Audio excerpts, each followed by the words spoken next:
991.2 generation Porsche GT3 is a pretty special one. It is the first time they ever put a 4-liter naturally aspirated flat 6 in the regular GT3. And it also brought back the 6-speed manual transmission. For the 991.1, you could not get a manual. It was PDK only, and that was rather controversial. But for the 991.2, you could either do PDK or manual. Today, we're going to take my friend Steven's 991.2 GT3 manual, finish in this glorious Miami Blue for a drive. We're going to talk about what it's been like to own this car, how it compares to some of the other supercars he's owned and driven, and I'm going to have a lot of fun because I absolutely love these cars.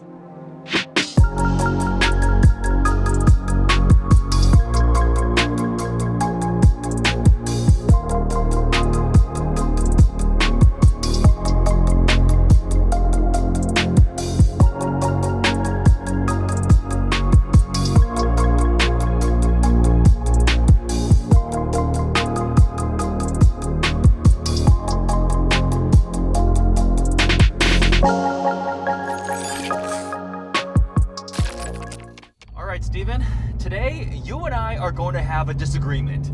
Because I absolutely love the 991.2 generation GT3, and you apparently have developed some complaints after a nice hard canyon drive today. I went on a nice 200-mile drive with some friends down some of my favorite roads, which I've taken all of my supercars and some of the cars that weren't mine down, and this car came back a little bit disappointing. Well, at least it's either that I've set my standards too high and I've waited too long to buy this car, or maybe I'm not skillful enough to explore the car at its limits. Because I am flabbergasted, because this is a sublime driving machine. You have the 4-liter flat 6, revving at 9,000 RPM. A fantastic 6-speed manual. It handles so well. It's sharp. It's light. It's just everything I want out of a driver's car. So I'm here to see. crush Eddie strings. No, you're not going to crush my dreams. That's never. I've tracked these before, and I absolutely love the GT3s. Oh man. Oh, let's set the stage before we get to the really curvy part. So the last supercar you had was a 570S Spider. Correct.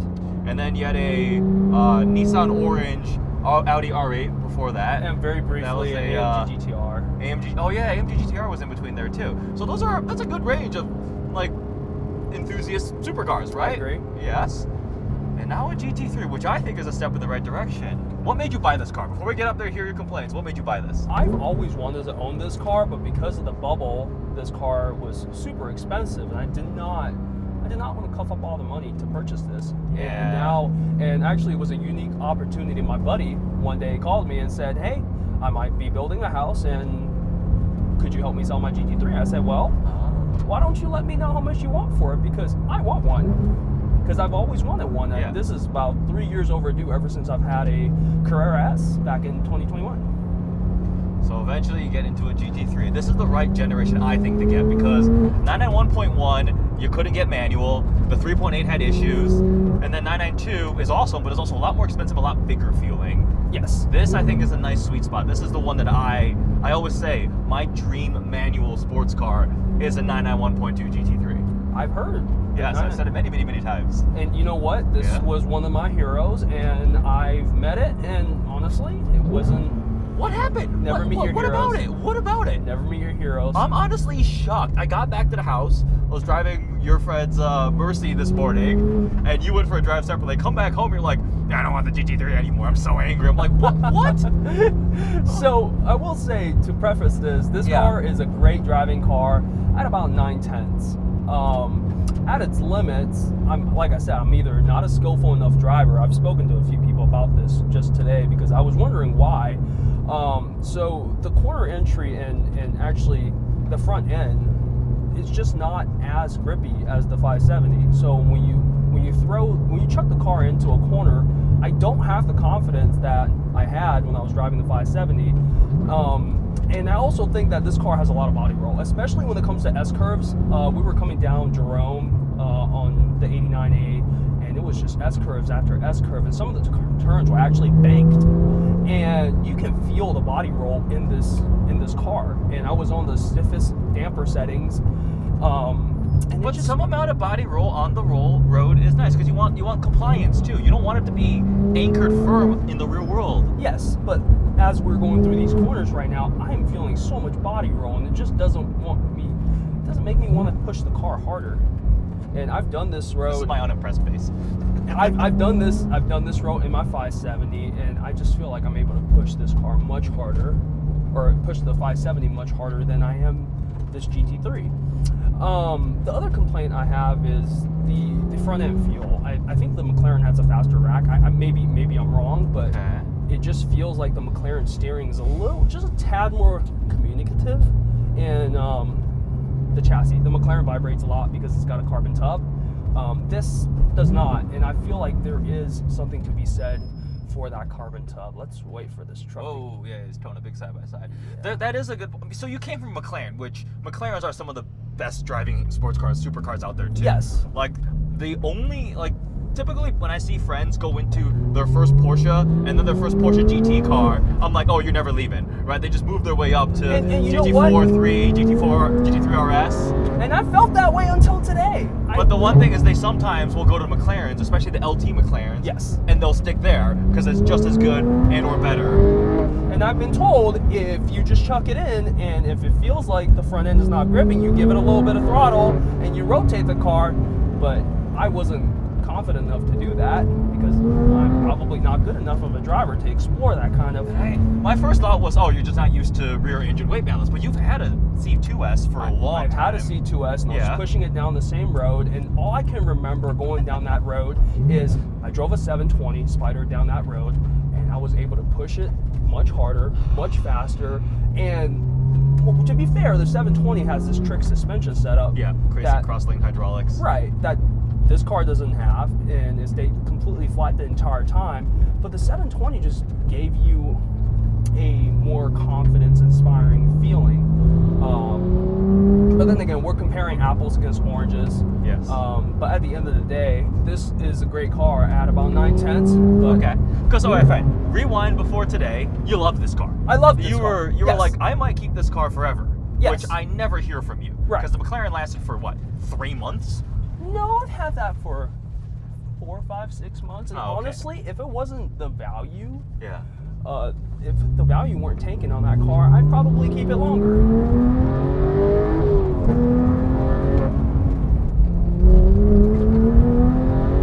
Are you not having fun? I'm having fun, but I'm trying to focus.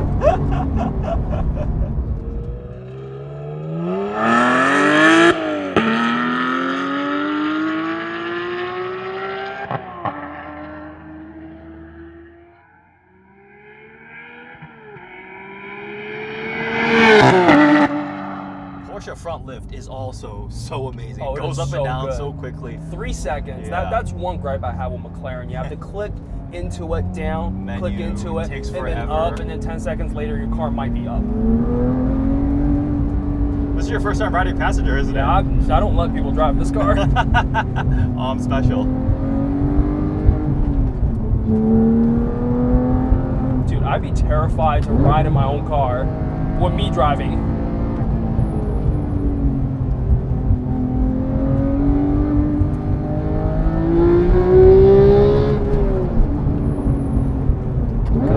Those Dundon 200 cell Cata headers.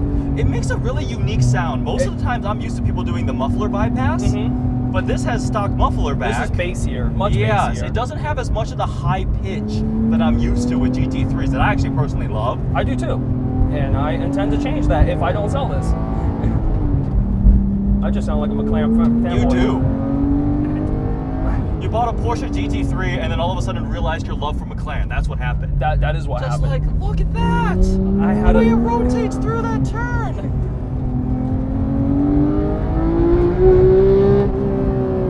And it revs so much. You can just leave it in second gear at these speeds. It does, and that's. These cars are great. I wish I had the budget to have a 600 LT and this. Don't we all? I feel you. I mean, yes, even with the dampers and sport, it does have a bit more compliance, but that's the point of the GT3. I think my standards were too high coming into the ownership. Yeah. And to be honest, I've been waiting for this this car for 3 years. I've wanted to buy this for 3 entire years. And I think I might have just owned this a little too late. I still want one of these. I love this car. These Cup 2s are great. So I was being chased by a 458 today, or a couple of 458s, and they were on PS4Ss, and they kept up with me, which... Maybe they're really good drivers. Well, they are great drivers. That is true. I have some friends that are great drivers, but man, it's just, this is on Cup 2s, and I expected it to do better. Well, we decided to argue. We were going to argue. I still absolutely adore this car. I think it is just a phenomenal machine. And don't get me wrong, I would love to have one of these forever if I can have a 600 LT in addition to it. I just think for the bang for the buck, I mean, this is still a very expensive car. I mean, these cars are still 180, 190. I mean, high spec like PTS cars are in the 200s still. Unlike mine without the PDLS Plus. Yeah, you know, like honestly, that's probably your biggest problem at the root. You went to all this trouble to buy a GT3 with carbon buckets, carbon ceramic brakes, but it has the base headlights. You know, I think this is how I feel about the car. Maybe it's caused by your hate for my headlights, and maybe if you didn't make fun of me for my headlights, I would like this car more. But I mean, try not to be a dick here, but we've been teasing Steven all week.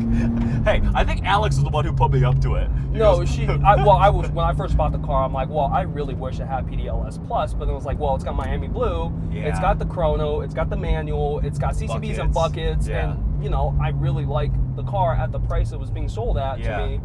And it was an off-market car. So it was a very unique opportunity presented to me. I was looking for a 600 LT before I bought this. Ah, okay. So I said, why not try one of my dream cars? And just, if I like it, I'll keep it. And you know, for the past month and a half, I really liked it and I wanted to keep it. The alternative is, maybe I should buy a 458. I don't think so. I love the 458, but I would rather have this. Really? For fun dynamic driving? Yeah. 458 is like a poster dream car, but it's an older generation too. It is. But with the way it was being kept up to this car today. We're currently stuck in a sandwich between 2 trucks doing 7 miles an hour. Anyways, we had fun. I'm gonna go take a left and go down Bart. Oh, he's pulling over! What a gentleman. Oh my gosh, thank you, sir. Wow. Alright, back to having fun. Try no lift shift. I couldn't believe how you chucked it into that first corner. I thought we were crashing for sure. See, this car does surprise me. It has, oh, this is a tight one. Ooh, stay in your lane, buddy. That CTS was not in this lane. Not in his lane. You gotta be careful when you're driving on these roads. Oh my God, Steven. I don't care what you say. I am rekindling my love for the GT3. Line crest. There we go.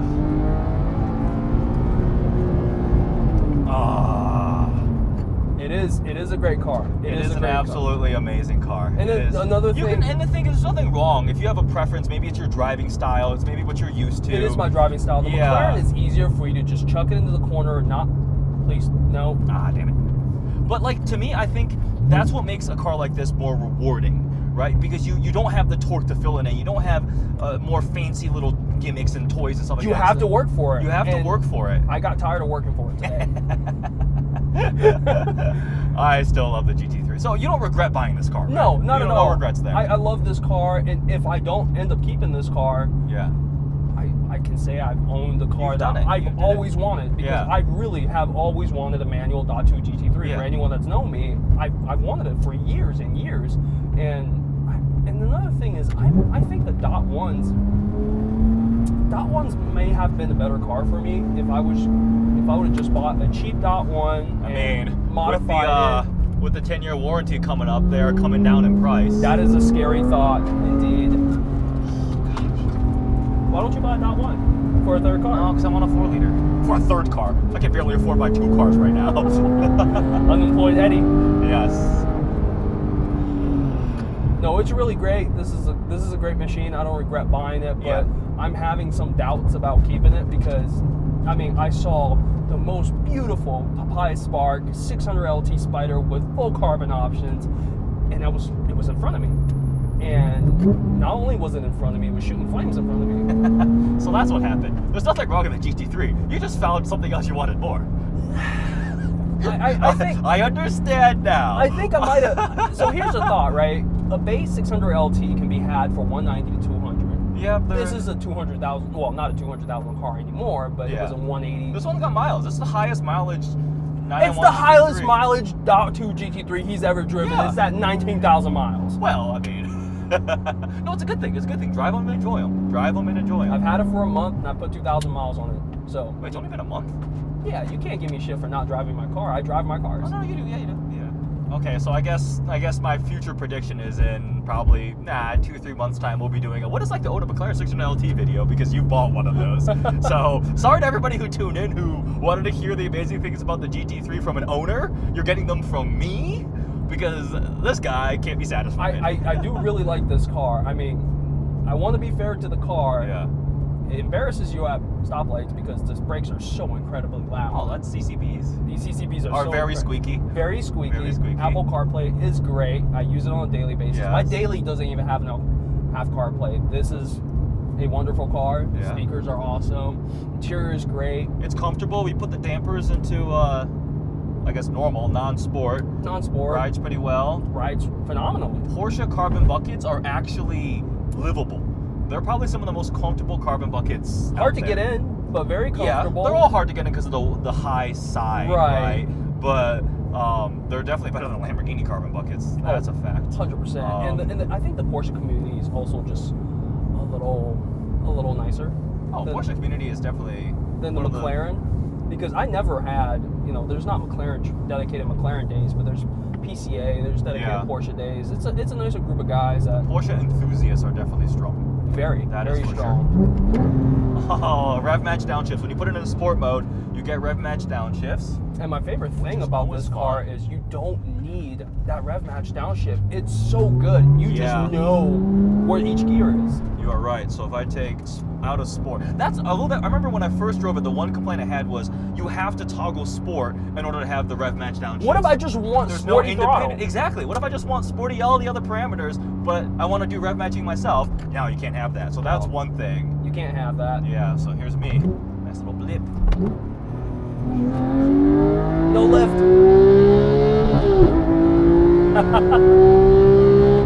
Oh, fun fact. I don't know if everyone knows this, but you can no lift at any throttle, any throttle input, and in any gear. So you don't need to be at full throttle. You can be at 3,000 RPM, half throttle, you'll no lift, and it'll make a great crackle sound.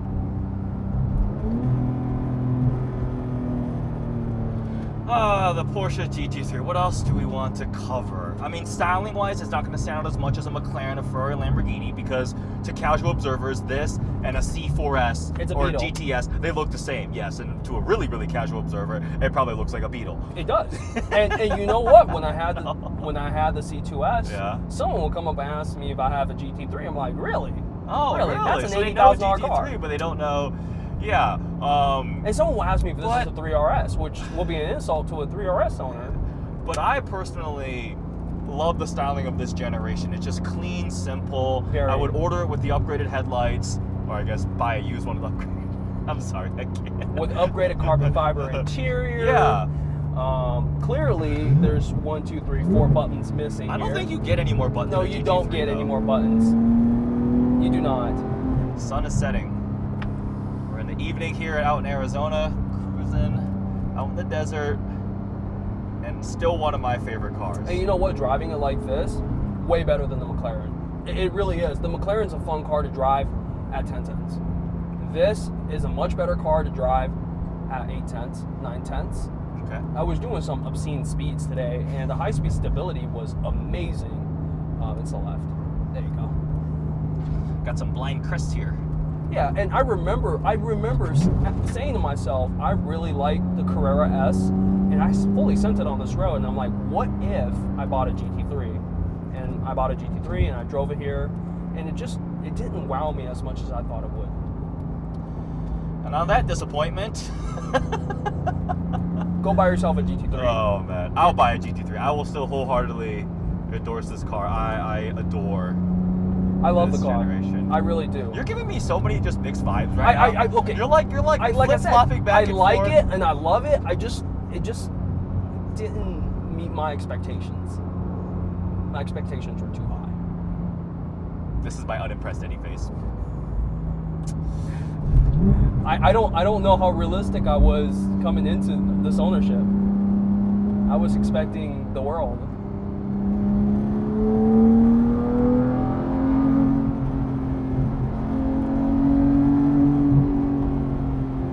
Do you think suspension would change the car in the way it drives? Like maybe putting on some motion controls? Yeah, I mean, upgrading suspension, people definitely firm these up for the track, more aero, things like that. Because at the end of the day, maybe you're expecting to be too much of a track car. And that's right? what everyone tells me. It's a track car. The GT3 is a track car. It's not the RS, so it still needs road going manners, right? So it's still kind of like in between the two. And it has that. Like this is why I would want a GT3. Occasional track days, but canyon driving around town. But canyon driving, right? This is such a great canyon car. I just like to full send it everywhere. Sometimes 3/4 sends are okay too. Yeah, 3/4 sends are okay, unless the 458's behind you.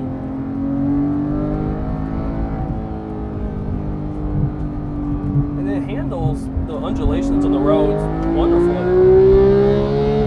And that noise! Yes, that noise. And shifting it yourself. Whoa. That is just special. That 4Runner was moving. Yeah, that 4Runner was our closing speed was pretty high, but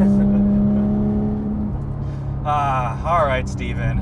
Well, thank you for letting me drive the car, because of course that puts a massive smile on my face because I love this car. I'm sorry it didn't meet all of your expectations, but like you said, it's good to still own it. You tried it out. I love it, and I'm still debating. I'm All still right. debating. I'm having an internal crisis Yes, over you this are. car. God, such first world problems. The pinnacle of first world problems. So I guess that was sort of a what it's like to own a GT3, but also more of a argument between somebody who loves a 991 GT3 and somebody who is learning how to lukewarm love about it, I guess. Man. Well, with that, we'll conclude this video. Go check out the video we just did. Was that yesterday? It was. Yeah, we it was took yesterday. Your E92 M3 out for a drive on the same road, actually. Still the best bang for the buck car. Yeah, it's also 1/5 of the price of this. You could buy 5 of those for one GT3. It's funny when you think about it that way. That's the scale. Gracious. Well, it's not 5 times better. No, well, that's never true, right? A Bugatti Chiron is not 100 times better either, right? It's like, that was a math. But anyways, check out It's a Write-Off on Instagram. I'll tag you below. Thanks again, Steven. Hey, thank you for driving the car. Yeah. Maybe you'll drive a 600 LT Spider very soon. Yeah, that's probably going to happen. Thanks for watching.